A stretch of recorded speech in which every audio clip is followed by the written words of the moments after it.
Expectations first for both, and could a downgrade to the forecast do anything in particular? Yeah, I mean, I think we're pretty much in line with consensus on our expectations for both, actually, both BOE and ECB to leave rates on hold.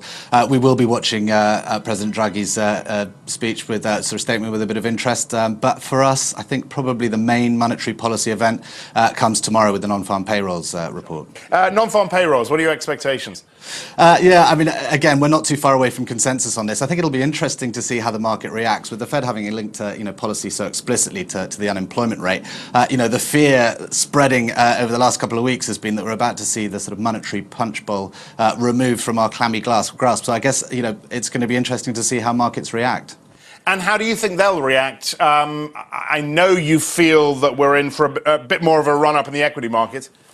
Yeah, I mean, at the same time, we have been expecting a pullback for some time, but strategically, we still think that the direction of the markets is upwards. For us, we don't worry too much about QE being removed because, to carry on the sort of punch bowl party analogy, we think it's possible to have a good time sober.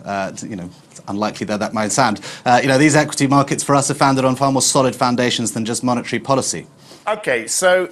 And add to that the data bottoming out, the cheapness of European equities. How much of a run-up are we looking at in the next 6 months, do you think?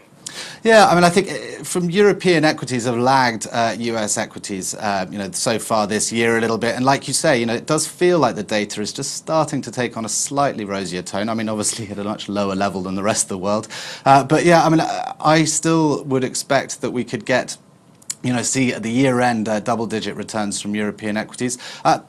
For us, we'd still be overweight US as well. We still think there's further to go there, but just that it might be a good time to add to European exposure, over the next couple of weeks, months. Are we going to see any decent M&A activity in Europe?